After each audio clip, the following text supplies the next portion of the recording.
Don't do it, Anna. Just walk away. But Anna couldn't. Her heart never let her ignore someone in pain, especially when it was right in front of her.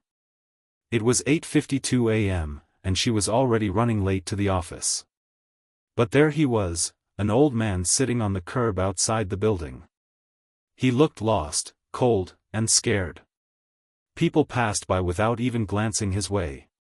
But Anna stopped. "Sir, are you all right?" she asked gently. The man didn't respond right away.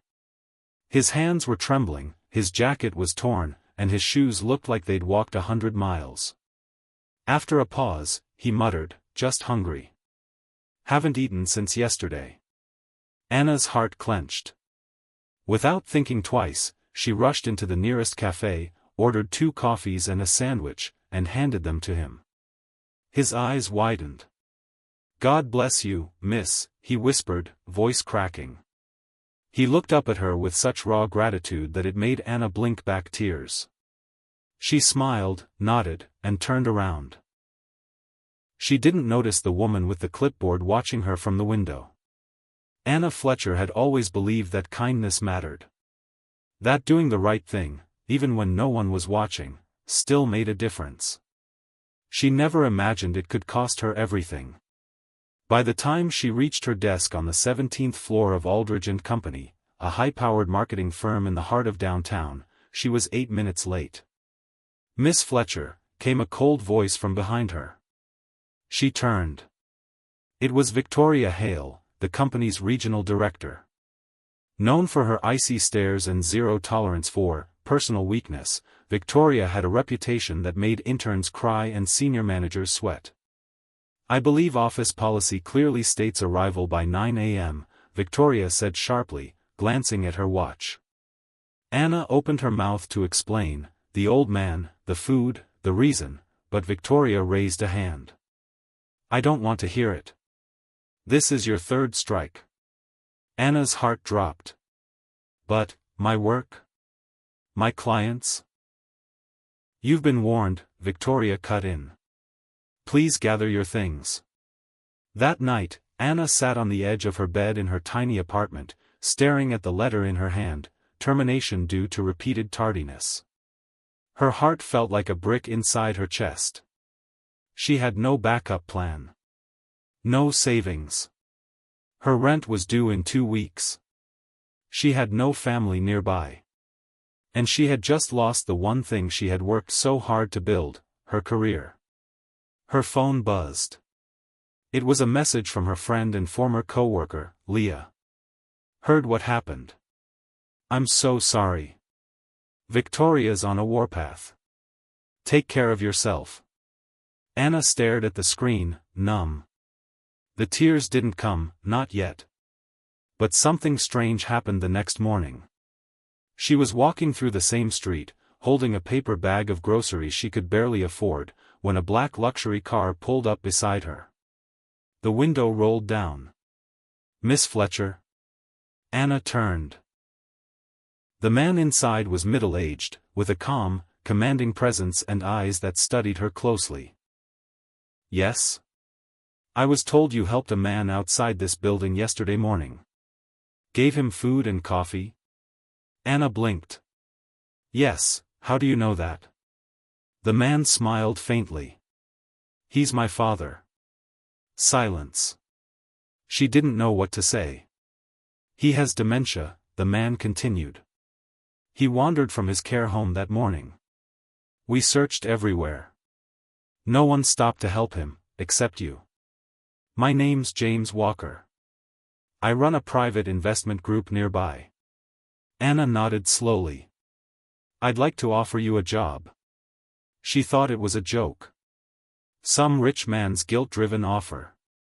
But it wasn't. 2 days later, she sat in a small but elegant office inside Walker & Whitman Associates, a boutique firm that specialized in high-profile philanthropic investments. James was serious.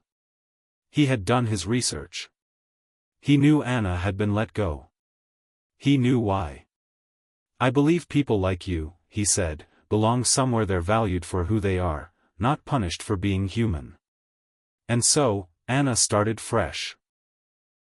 The pay was lower, the office smaller, and the company less glamorous. But for the first time, she felt respected. Until things took a strange turn. It started with the files. 2 weeks into her job, James handed her a stack of documents with a red tag on them. "These are confidential," he said. "Look through them carefully. I trust your eye." Inside were financial records, normal at first glance. But Anna noticed something odd: donations made to charities that didn't seem to exist. Large wire transfers to obscure international accounts. A pattern that didn't add up. She brought it to James' attention. He went silent for a moment. Then, calmly, he said, "Leave it with me. I'll take care of it." But the next day, when Anna came to work, those files were gone. Then came the phone call. Late one evening, Anna received a call from a blocked number. A woman's voice whispered, "You don't know what you've gotten into. Be careful. Watch who you trust." Click. Anna froze. Her heart pounded. She stared at the phone like it might ring again. But it didn't. She told herself it was nothing. Probably a prank. Maybe someone from her old company trying to scare her. But something inside her stirred, a knot of unease she couldn't shake. The next morning, her office door was slightly. A network error occurred. "Please check your connection and try again. If this issue persists, please contact us through our help center at help.openai.com." Anna didn't sleep that night. She lay awake, staring at the ceiling, her thoughts spinning in all directions. The note on her desk kept flashing in her mind, "Keep digging." But not here. Who had written it? James? Someone else? And why had the red file suddenly reappeared after he said it was taken care of? She kept hearing the voice from the phone call too, the quiet warning. "You don't know what you've gotten into. Be careful. Watch who you trust." By morning, she had made a decision: she would dig, but carefully. And silently. She had already lost one job. She couldn't afford to lose another. The next day, she walked into the office like nothing had happened. She smiled politely, kept her head down, and worked through the regular files. But in her laptop, in a hidden folder she renamed as Client Reviews Q1, she began gathering information.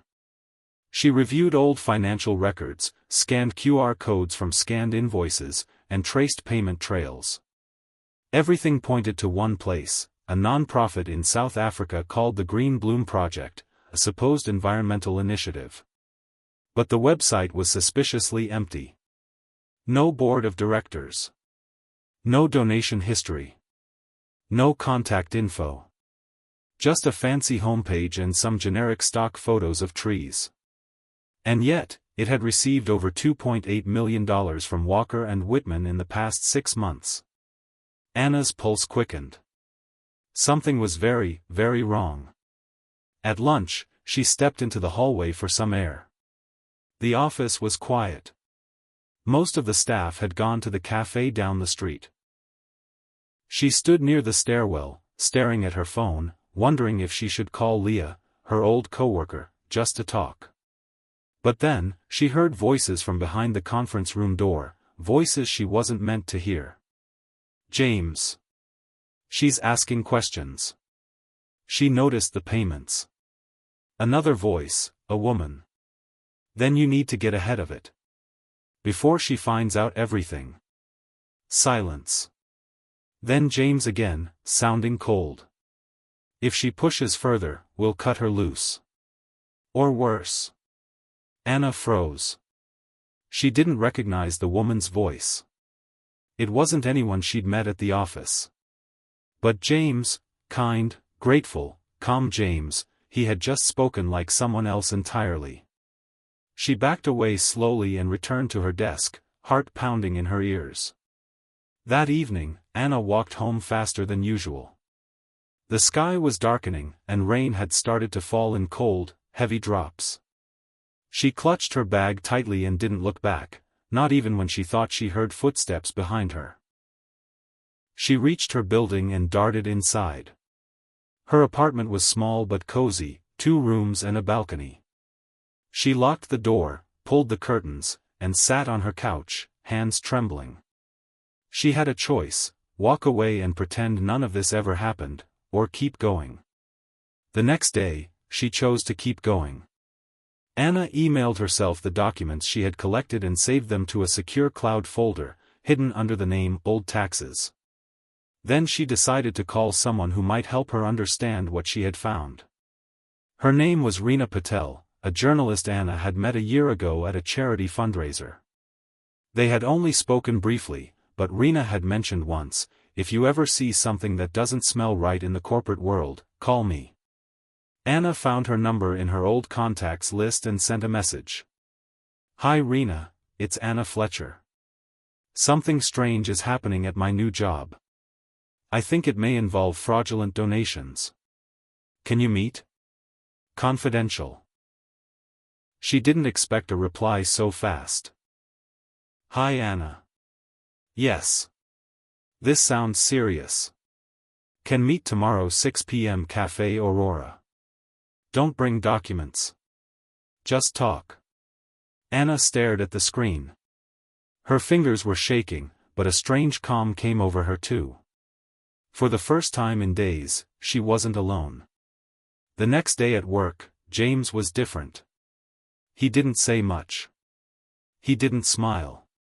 He didn't offer her new assignments. Instead, he seemed distracted, checking his phone constantly, pacing around his office, avoiding eye contact. Then, around noon, he walked up to her desk. "Anna, I'd like to speak with you privately," he said. Anna swallowed and nodded. She followed him into his office. He shut the door behind her. "Everything all right?" she asked, keeping her tone light. James stared at her for a long moment. "Is there anything you'd like to tell me?" Anna looked back at him, keeping her expression calm. "No, should there be?" He tilted his head slightly. "You've been asking questions. Accessing files that are not part of your assigned scope." "I'm just trying to learn how everything works here," she replied. "It's my 2nd week." James nodded slowly. "I'd appreciate it if you stayed within your role. This isn't Aldridge and Company. We don't reward curiosity here." His words were polite. But the threat underneath was crystal clear. That evening, Anna met Reena at Cafe Aurora. Reena was in her mid-30s, sharp-eyed, with a calm, confident air about her. She listened carefully as Anna described everything: the files, the strange payments, the sudden reappearance of the red folder, the threatening phone call, and James's change in behavior. Reena took it all in, sipping her tea quietly. "This smells like a laundering scheme," she said finally. "Fake charities, redirected donations, offshore accounts. It's not new. But the fact that they put you near those files, that's sloppy." Anna leaned forward. "What do I do?" Reena looked at her steadily. "Keep collecting quietly. Don't confront anyone. And if anyone threatens you again, call me first. This isn't just about one company, this might connect to something bigger." Anna left the cafe with her heart racing. The following week was like walking through a minefield. Anna acted normal. She smiled, did her job, and kept her ears open. But at night, she worked on her hidden file, connecting dots, tracking payments, reading up on shell charities, and building a quiet case. Until one afternoon, something terrifying happened. She returned to her apartment to find the front door slightly open. Her breath caught. She lived alone. She never left the door unlocked. She stepped inside slowly. Nothing looked broken. Nothing looked stolen. But her laptop, the one with the backup files, was missing. And on her kitchen counter sat a single sticky note. "Last warning. Anna didn't call the police. She knew they'd ask too many questions, and there was no proof of anything. No fingerprints. No forced entry. Just silence and fear. She called Rena instead. The journalist was calm but serious. "They're watching you, Anna. This means you're getting too close to something they want buried." Anna asked, "Should I stop?" There was a long pause. Rena replied, "If you stop now, you'll never know the truth. And you'll never feel safe again." Anna stared at the wall, heart pounding, then whispered, "Then I won't stop." 3 days later, everything changed. She received a plain envelope in her office mailbox. No name. No stamp. Inside was a USB drive and a typed note that read, "You were right. Here's what you're looking for." Anna locked herself in the file room and opened the USB on her personal laptop. What she found took her breath away. It was a recording, a secret video feed from James's office. In the video, James sat across from 2 suited men discussing moving donor funds through multiple fake charities in 3 different countries. They used code names. They discussed hiding it from tax agencies and laundering it through medical NGOs that didn't exist. Her hands trembled as she watched. This wasn't just company-level fraud. This was international crime, and she had proof. She looked up. Suddenly, outside the file room's narrow glass window, she saw someone watching her. It was the woman from the conference room, the voice she hadn't recognized. She wasn't smiling. She was holding a phone to her ear, and staring directly at Anna. Anna froze. The woman's sharp eyes were fixed on her. Her face was calm, unreadable. The phone in her hand didn't move. She just stared through the glass like a statue. For a moment, Anna couldn't breathe. The video on the laptop was still playing, James discussing millions of dollars with 2 faceless men, laundering money through fake nonprofits. The audio crackled with their careful, coded language. It was undeniable proof of criminal activity. And now, someone knew Anna had it. The woman turned and walked away. No words. No expression. Just a slow turn and silent departure. Anna sat paralyzed in the file room, heart thudding in her chest like a drum. She snapped the laptop shut, yanked the USB from the port, and stuffed everything into her bag. Her hands trembled as she peeked through the door. The hallway outside was empty now. But she felt watched. She rushed out of the room, past desks, down the stairs, not daring to take the elevator. Every sound felt magnified. Every shadow seemed suspicious. She didn't stop until she was out on the sidewalk and halfway down the block. Only then did she dare to breathe again. At home, Anna double-locked her door. She placed her laptop on the floor and leaned against the wall, trying to calm herself. Who was that woman? She had never seen her before the conference room eavesdropping. She didn't have an office or a desk. Was she even an employee? Or was she something else entirely? Someone from the outside, embedded in the company for darker purposes? Anna's phone buzzed. A text from Rena, the journalist. Update? Anna hesitated. Then she typed. Got proof. On USB. But I was seen. Someone's watching me. The reply came instantly. Meet tonight. 10 p.m., back entrance of Cafe Aurora. Wear something dark. No devices. Anna stared at the screen. No devices? She grabbed an old hoodie, stuffed the USB into her coat's inside pocket, left her phone behind, and left. The city at night felt different. The streets were darker than usual. The air was thick. Every car that passed made her twitch. She walked fast, cutting through side streets, constantly checking over her shoulder. When she reached Cafe Aurora, the back alley was silent. Rena appeared from the shadows, wearing a cap and a long coat. Anna ran to her. "I have the USB," she whispered. "But there's something else. A woman. I saw her watching me." Rena looked around, then nodded. "Come. I know a place." They ended up in a dimly lit bookstore 2 blocks away. It was closed, but Rena had a key. She explained that the owner was an old friend, someone who supported her investigative work.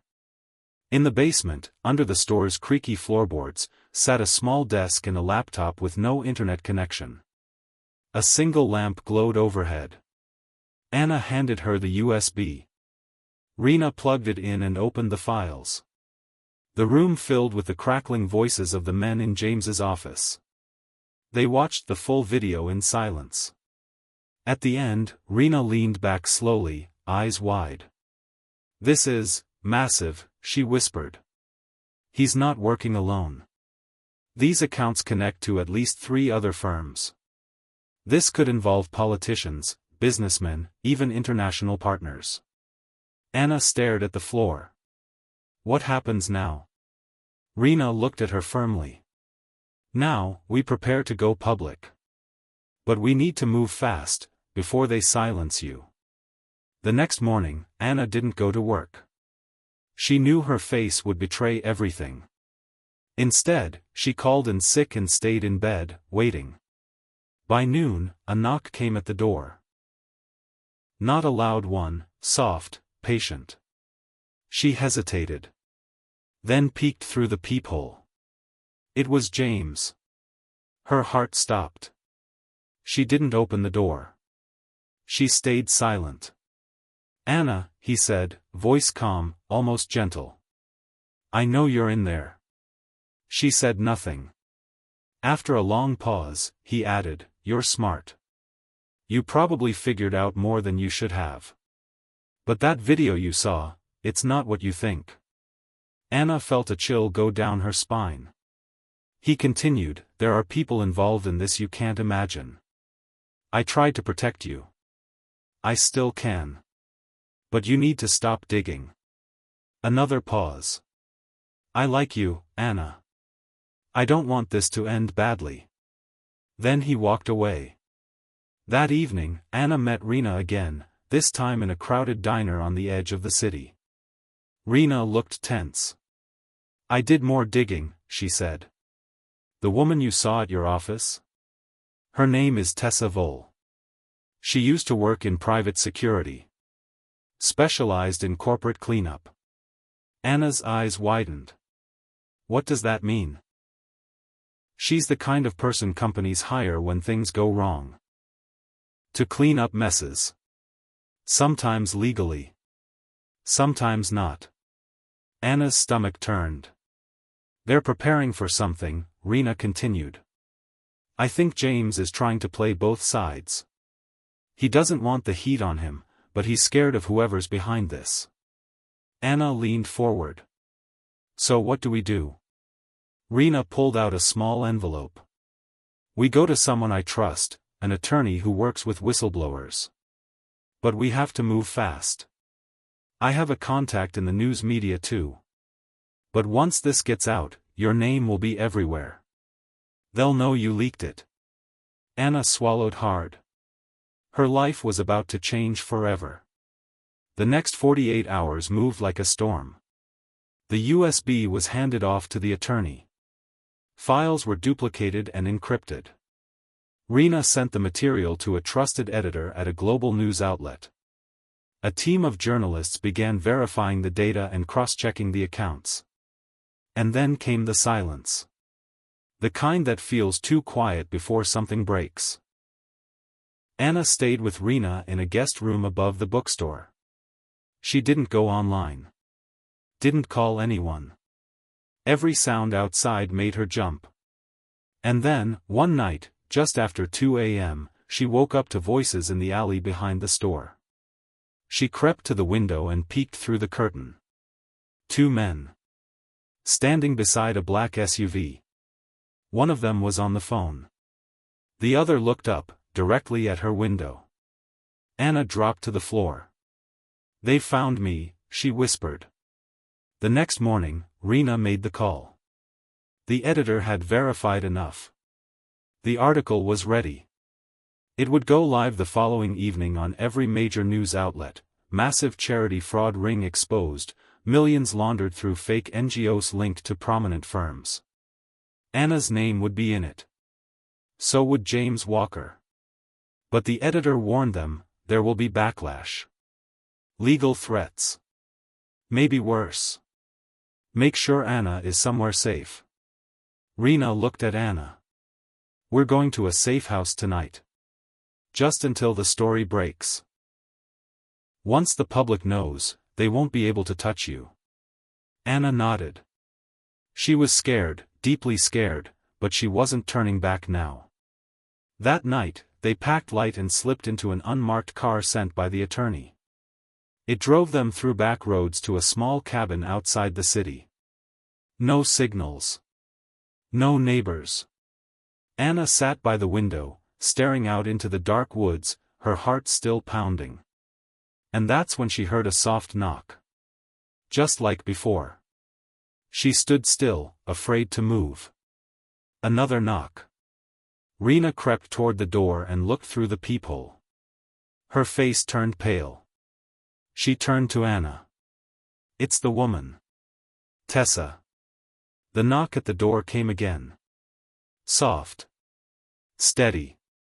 Anna stood frozen in the cabin's living room, heart beating so loudly she could hear it in her ears. Rena had gone to the door and looked through the peephole. Her face had turned pale. "It's her," she whispered. "Tessa. Tessa Vole." The silent woman Anna had seen through the glass, the one who seemed to know everything without ever saying a word. A shadow in a corporate world full of secrets. She was the kind of woman who didn't knock for polite reasons. "She's alone," Rena said. Anna didn't believe that for a second. "What do we do?" she asked, her voice shaking. "We don't open the door." But before they could move, Tessa spoke from outside. "Anna. I know you're in there. I'm not here to hurt you." Her voice was calm. Almost gentle. "Please. Just give me 5 minutes. After that, I'll walk away." Anna and Rena stared at each other. Was this a trap?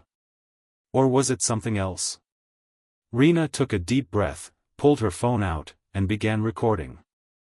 "I'll open the latch, but not the door," she said. "The chain stays on." She slid the bolt, clicked the chain across, and cracked the door open 2 inches. Tessa stood there in a black coat, no weapons, no phone in her hand, no bags. Her eyes were tired, but calm. "I'm not here on their orders," she said. "I left them. Walked away." Rena narrowed her eyes. "Why should we believe you?" Tessa looked at Anna. "Because I know what it's like to try and be kind in a place that only rewards cruelty." Anna stepped forward, her curiosity pushing past her fear.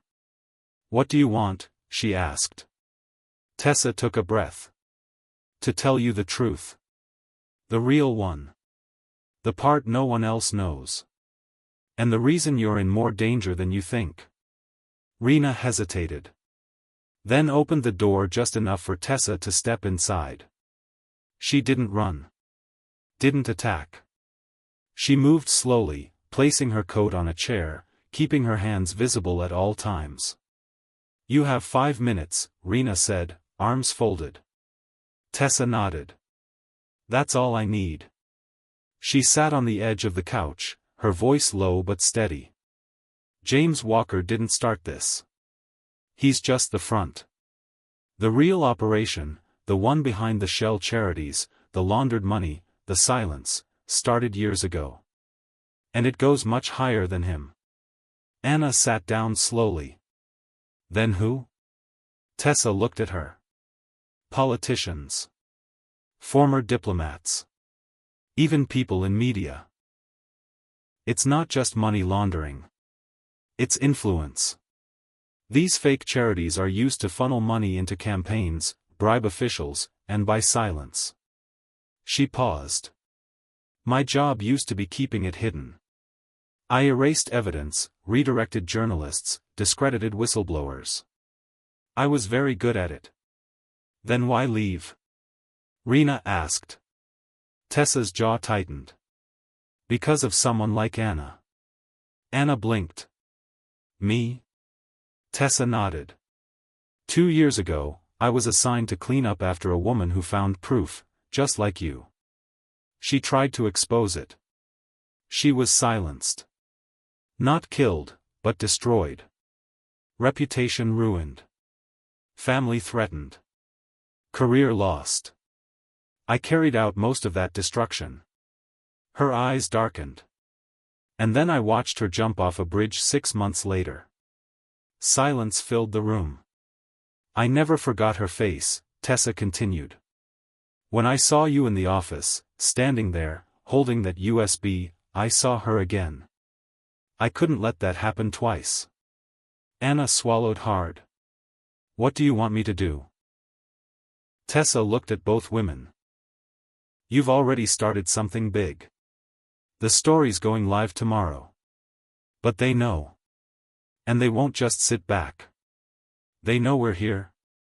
Rena asked. They know enough. You're being followed. They're waiting to see where you'll go next. They won't act until they have the full list of contacts. The names. They're trying to trace who else you've told. Anna's heart pounded. And if we vanish? She asked. If we go underground? Tessa shook her head. They'll go after your family instead. Anna felt the blood drain from her face. My mother, she whispered. She's home alone. Rena grabbed her phone. We need to move her. Right now. Tessa raised her hand. I already did. They both stared at her. She's safe. In a secure place. I took her there 2 hours ago. Anna's eyes filled with tears. You did that? Tessa nodded. I'm not on their side anymore. Rena stared at her with disbelief. You expect us to trust you after what you've done? No, Tessa said. I expect you to survive. And I'm your best chance of that right now. The hours that followed felt like scenes from a spy movie. Tessa laid out a full plan. They couldn't use phones. They couldn't travel together. They'd leave at different times, using different methods. Tessa would create false trails, sending decoys in cars, leaking fake GPS data, even placing burner phones in trash bins to confuse the watchers. Anna's only job was to stay invisible. Get to a contact she didn't know yet, a woman in another city, working with a legal network for whistleblowers. Rena would meet with an editor overseas to hand-deliver backup files and prepare for court threats. As the plan unfolded, Anna couldn't believe how far she'd come, from a kind employee who brought coffee and got fired, to a woman now being hunted for telling the truth. Her hands trembled as she packed. You okay? Rena asked. I don't know, Anna replied honestly. She wasn't.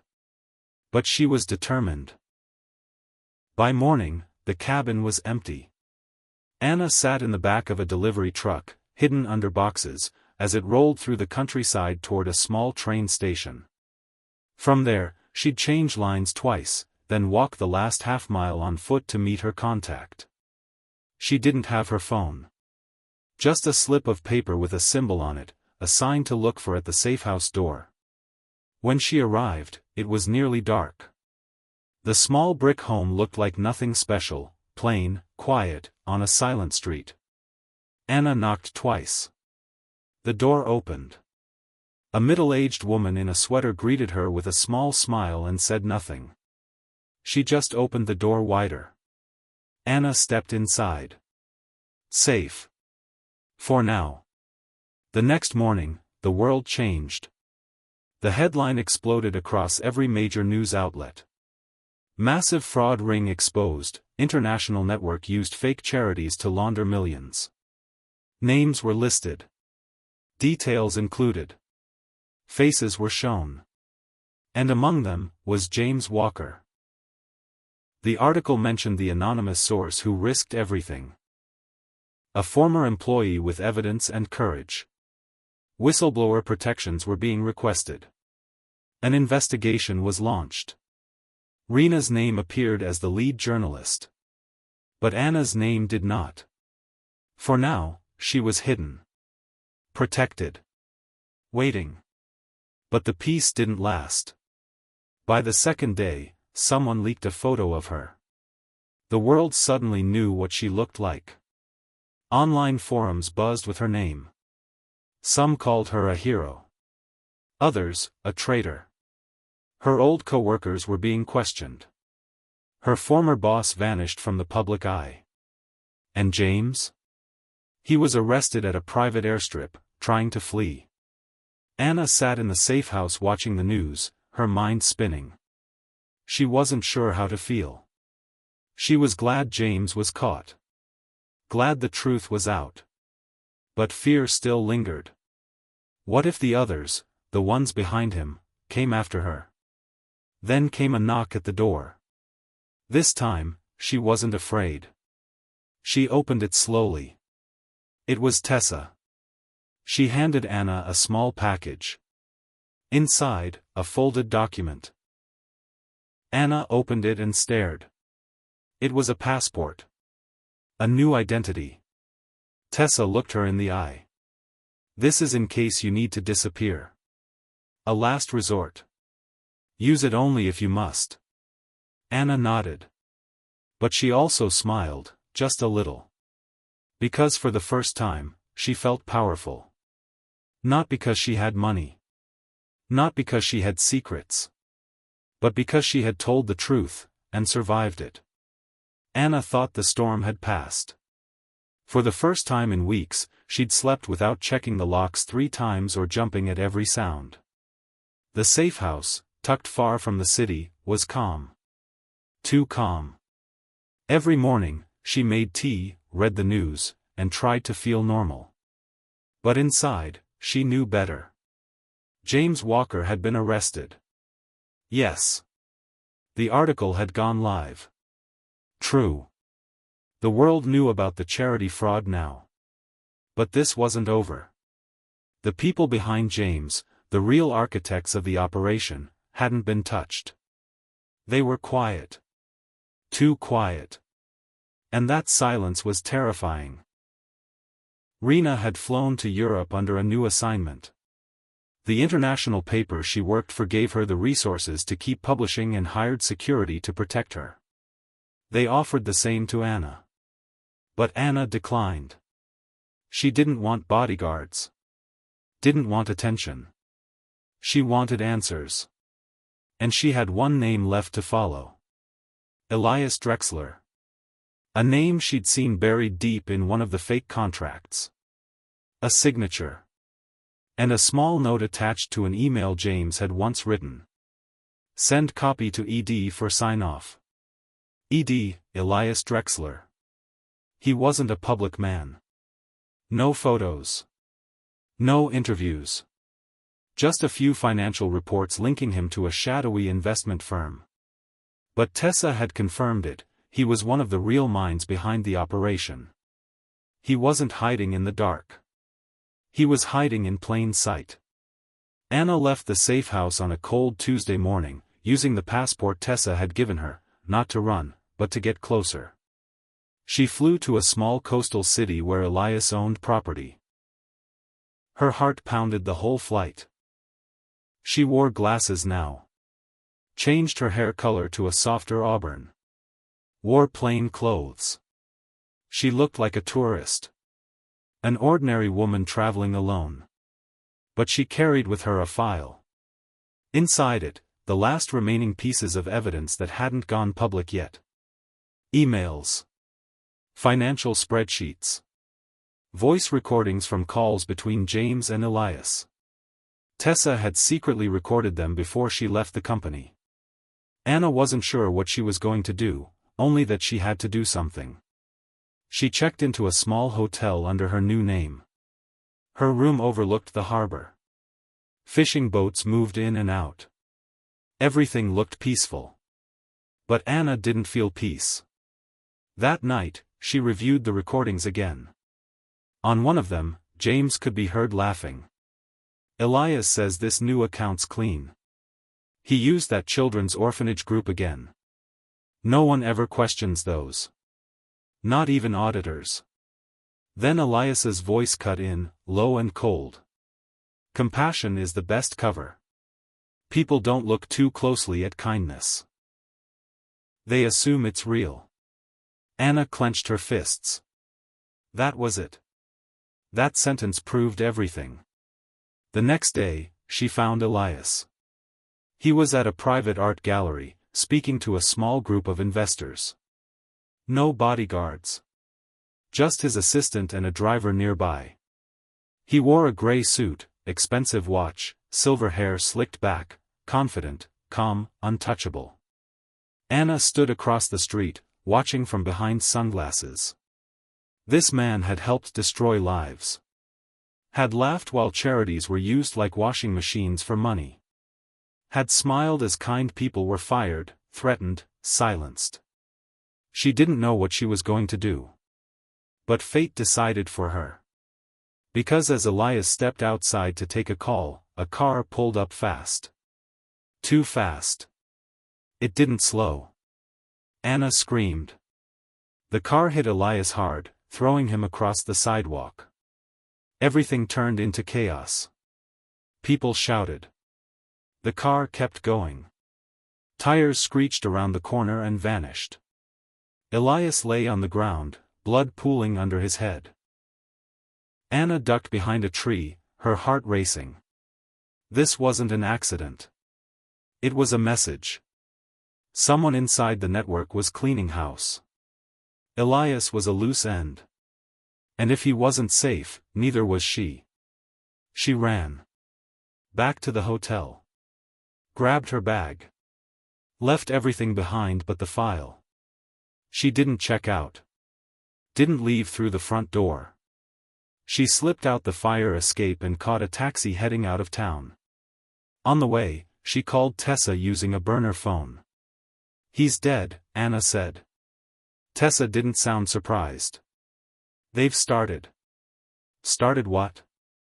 Silencing. One by one. Anna felt sick. How many are left? Too many, Tessa said. And they know about the recordings now. We only have one chance. Then we release everything. Tessa hesitated. Not yet. Anna gripped the phone tighter. Why not? Because you're still being watched. I can prove it. That night, Anna stayed in a roadside motel. She didn't use her real name. She paid cash. She kept her door locked and the curtains closed. But around 2 a.m., she heard something outside. Soft footsteps. A shadow by the window. She held her breath. A faint scratch at the lock. She moved quietly to the closet and grabbed the wooden hanger rod. It wasn't much, but it was something. Then, a knock. 3 gentle taps. She crept to the peephole and looked. Tessa. Anna opened the door fast and pulled her inside. What are you doing here? She whispered.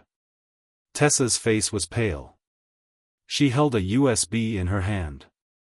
They took the copy I had hidden, she said. Someone broke into my safe house last night. Only the drive was missing. Nothing else. They knew what they were looking for. Anna stared at the USB. Is that the last copy? Tessa nodded. You can't upload it. Not from anywhere public.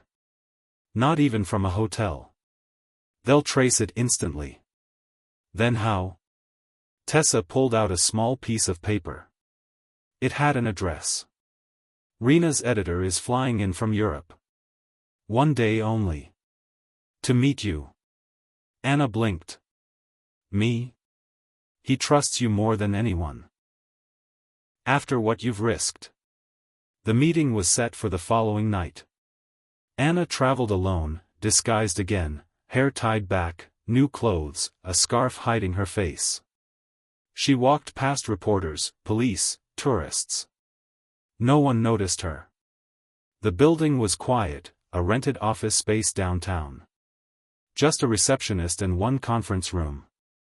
Rena's editor was waiting. A tall man in his 50s, gray beard, kind eyes, and an old press badge hanging from his neck. "You're braver than most," he said as she handed him the USB. "Just tired of being afraid," she replied. He nodded. "We'll publish it all. Every file. Every voice. No redactions." Then he handed her something she didn't expect. A card. It read, "International Witness Protection. You're now under special protection status. You'll never be alone again." Anna sat in silence for a moment, staring at the card. It was real. She had a chance. Not just to survive, but to live. But before she could feel relief, her phone buzzed. It was a message from Tessa. Just one word. Run. Anna looked out the window. A black SUV had pulled up. Men in suits stepped out. One of them looked up directly at her. He wasn't police. He wasn't press. He was the kind of man who didn't blink. Anna turned back to the editor. "They're here." He grabbed the USB and his coat. "Follow me." They moved fast, through a back hallway, down a maintenance stairwell, out into a narrow alley. A delivery van waited there. The driver was a young woman, calm, focused. "Get in," she said. Anna jumped into the back with the editor. Doors slammed. The van roared to life. Behind them, shouts. Footsteps. The SUV pulled into the alley. The van swerved hard and disappeared into the city. They drove for nearly an hour. No one spoke. Then, the van stopped. They were at a small airfield. A private jet waited on the tarmac. The editor turned to Anna. "This is your exit. The files are safe now. We'll publish them tonight." Anna nodded, her hands still shaking. "Where will I go?" "Somewhere new. Somewhere safe." "And what about you?" He smiled. "I've faced worse. You go. Live." Anna stepped onto the plane. As it took off, she looked out the window at the city below. She didn't know where she'd land. Didn't know what name she'd use next. But she knew this. She hadn't just exposed corruption. She'd broken it wide open. And in doing so, she'd become someone new. Not just kind. But powerful. The plane touched down on a cold, misty morning. Anna stepped off with nothing but a single suitcase and a new name stitched into her passport. The air smelled different. The streets looked unfamiliar. But for the first time in a long time, she felt free. Not just hidden, free. The safe house here was quiet and warm. A kind woman named Miriam greeted her at the door, gave her a cup of tea, and said very little. It was better that way. Anna had lived too long surrounded by lies, noise, and fear. Now, she just needed silence. The documents had gone live the night she left. All of them. Every voice memo, every money trail, every buried secret from James Walker's empire, published by Rena's international newspaper. The headline burned through the world like fire. Betrayal beneath kindness, inside a global charity scam. News stations replayed Elias Drexler's fall. Authorities in 5 countries issued arrest warrants for everyone named in the leaks. Protesters filled the streets in front of luxury buildings and charity offices. James Walker's face became the symbol of deception. But Anna's name was never mentioned. She was just a brave former employee. That was enough. She didn't need glory. She needed peace. A month passed. Then another. Anna built a new routine. Long walks by the ocean. Volunteer work under a fake name at a small library. Baking bread. Watching sunrises. Calling Tessa once a week using an encrypted line. Every now and then, she'd see an update on the case. On TV or from a whisper passed through secure contacts. James had tried to flee but was caught in Morocco. Rena's article was nominated for a Global Journalism Award. Tessa was working on a book, about the corruption, yes, but also about Anna. About what courage looked like when no one was watching. But peace is never truly complete when scars still bleed. One morning, Anna received a letter. Not emailed. Not texted. A real letter, handwritten. No return address. It read. They're building their defense. They're going to twist your story. You will need to speak. Or they will win again. No name. No signature. Just a warning. Anna froze. She hadn't planned to ever go back. Hadn't planned to be seen again, let alone take the stand in a courtroom where powerful men would try to break her. But as she sat there holding the letter, another memory came rushing back. The moment she was fired. The way her boss looked at her, as if kindness had been her crime. The way James smirked as she walked out. How no one stood up for her, because no one dared. She had survived the darkness. Now, maybe she had to walk through it one last time, not for herself, but for the others who couldn't. The court date was set. A global hearing on financial crimes and fraud, streamed live, with multiple governments involved. James Walker was being prosecuted as the face of the scam, with several others as co-defendants. Anna's testimony had the power to seal their fate. She met with a legal advisor. He asked her if she was sure. He reminded her what it meant to step into the light again. Anna answered calmly. They used compassion as a weapon. It's time someone used truth as a shield. The day she flew back, she wore a gray coat and a scarf over her head. There were reporters everywhere, but no one recognized her. The courtroom was huge. Clean. Sharp. Cold. James was already seated with his lawyers. He looked thinner. Older. Still smug, but with cracks in the confidence. He glanced at her once.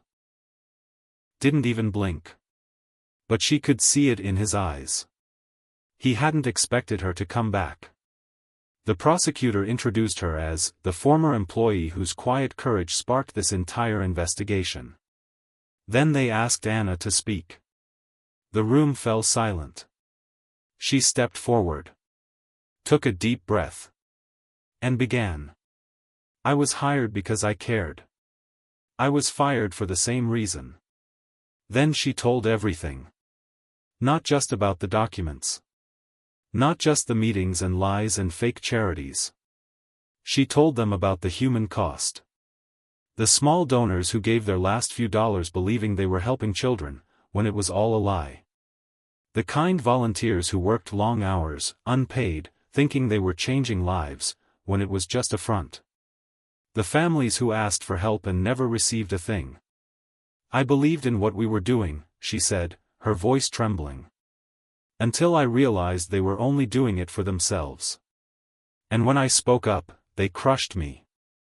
Her voice cracked. But she did not stop. James's lawyer tried to twist her words. Suggested she was bitter. That she had an emotional vendetta. But Anna looked the lawyer in the eye and said, if I wanted revenge, I would have disappeared with the evidence. I came here to tell the truth, because the people who trusted us deserve justice. The courtroom sat in stillness. No one moved. And in that silence, something shifted. The trial lasted 3 more weeks. Anna stayed in a protected hotel. Tessa joined her. So did Rena, who now traveled the world speaking about journalism and bravery.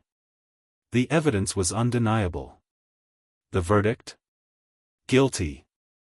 James Walker and his top co-defendants were sentenced to over 30 years. Millions in stolen funds were recovered. A new law was passed, requiring transparency in global charity systems. Anna stood outside the courthouse when it was over. Reporters tried to get a word. But she just smiled. Not for the cameras. Not for the victory. She smiled for herself.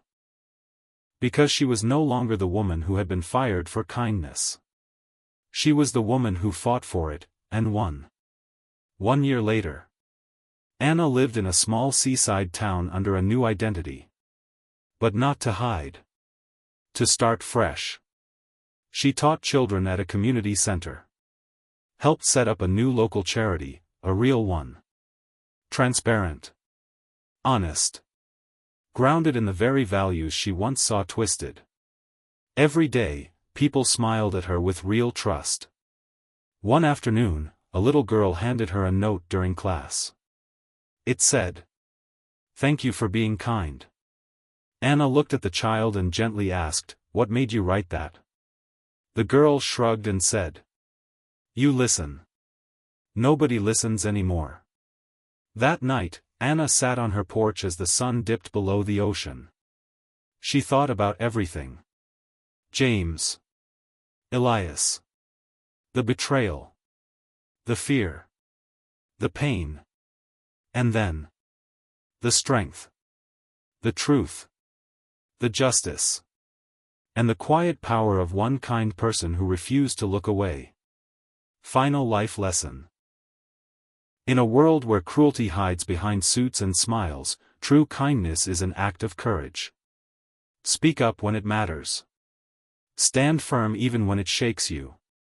Because the smallest voice, backed by truth, can bring down the loudest lies.